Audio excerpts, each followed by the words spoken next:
नमस्कार, झटपट रेसिपी मराठी खवय्येमध्ये तुम्हा सर्वांचे मनापासून खूप खूप स्वागत। तर आपण आपल्या चॅनलवरती नाश्ता रेसिपी सिरीज चालू केलेली आहे। या सिरीज मध्ये आपण एकदम सोप्या पद्धतीने आणि झटपट होणाऱ्या नाश्त्याच्या रेसिपीज बनवणार आहोत। तर या सर्व रेसिपीज तुम्ही नक्की पहा आणि या सर्व रेसिपीज पाहण्यासाठी तुम्ही जर अजून आपल्या चॅनलला सबस्क्राइब केले नसेल तर कृपया आपल्या चॅनलला सबस्क्राइब करा आणि नवीन रेसिपीच्या नोटिफिकेशनसाठी शेजारी जे बेल आयकॉन आहे त्यावर सुद्धा क्लिक करा। चला तर मग आपण आपल्या आजच्या रेसिपीला सुरुवात करूया।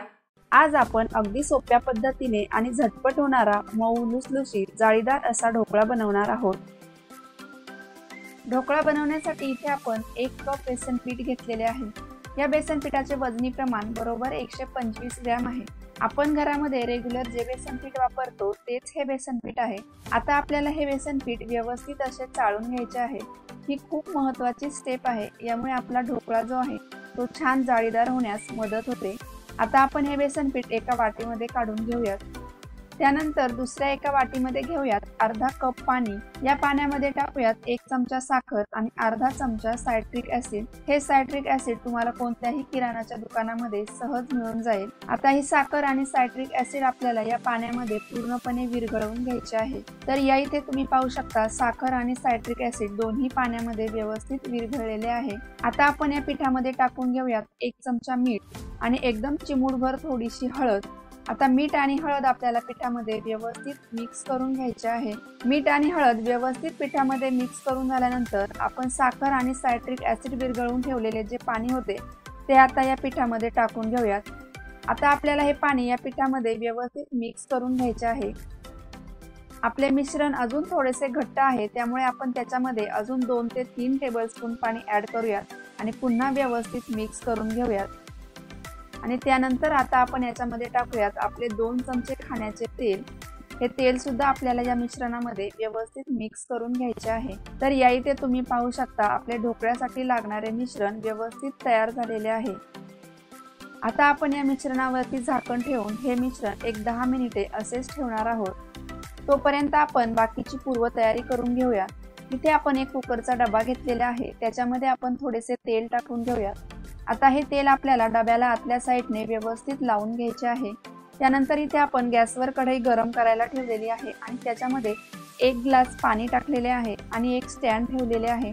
आता आपण या कढईवरती झाकण ठेवून हे पाणी आपण व्यवस्थित गरम करून घेणार आहोत। 10 ते 15 मिनिटांनंतर आपण पिठावरचे झाकण काढून घेऊयात आणि आता आपण त्याच्यामध्ये टाकून घेऊयात अर्धा चमचा आपला खाण्याचा सोडा।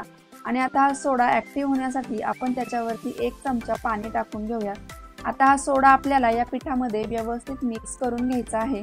ही स्टेप आपल्याला खूप पटपट करायची आहे। तर या इथे तुम्ही पाहू शकता आपले जे ढोकळ्याचे मिश्रण आहे ते छान असे फुललेले आहे। हे मिश्रण आपल्याला एकाच दिशेने व्यवस्थित मिक्स करून घ्यायचे आहे। साधारण 1-2 मिनिट आपण सोडा या मिश्रणामध्ये व्यवस्थित मिक्स करून घेतलेला आहे। त्यानंतर आता आपण तेल लावून ठेवलेला जो डबा होता त्या डब्यामध्ये आपण आता हे सर्व मिश्रण ओतून घेऊयात। मिश्रण व्यवस्थित डब्यामध्ये सेट करून घेऊयात। पाण्याला सुद्धा चांगली उकळी आलेली आहे। आता आपण हा डबा लगेच कढईमध्ये ठेवून घेऊयात आणि आता त्याच्यावरती आपल्याला लगेच झाकण ठेवायचे आहे। सुरुवातीला आपल्याला साधारण 1 ते 1.5 मिनिट गॅसची फ्लेम ही हाय ठेवायची आहे आणि त्यानंतर मीडियम फ्लेमवरती हा ढोकळा आपल्याला 20 मिनिट वाफवून घ्यायचा आहे।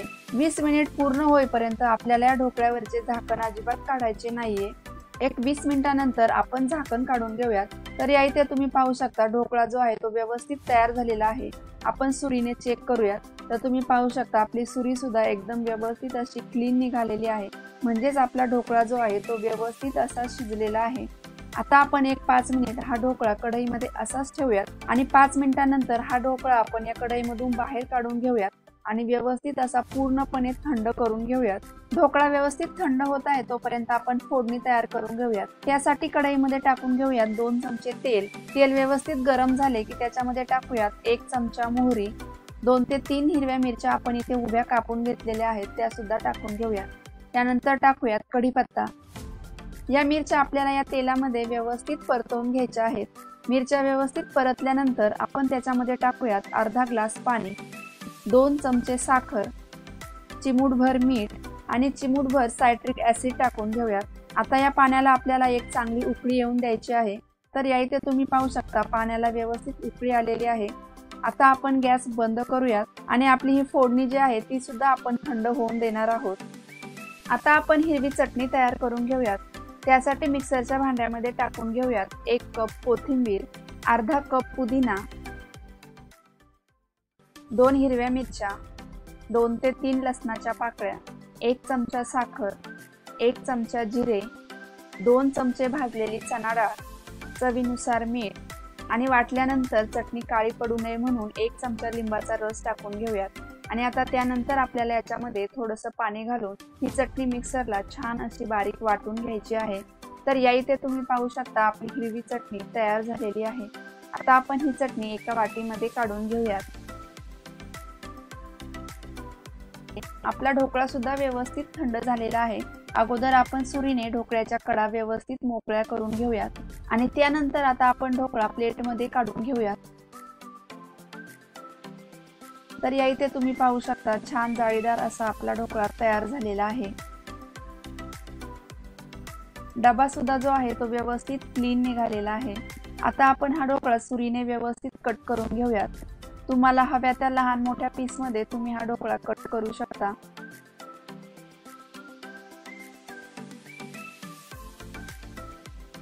तर या इथे तुम्ही पाहू शकता किती छान मऊ लुसलुशीत आणि जाळीदार असा आपला ढोकळा तयार झालेला आहे।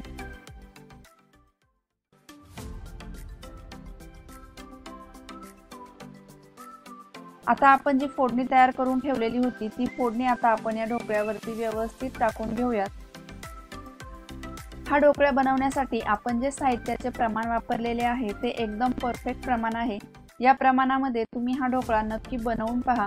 रेसिपी आवडल्यास रेसिपीला लाईक, शेअर आणि आपल्या चॅनलला सबस्क्राइब करायला विसरू नका।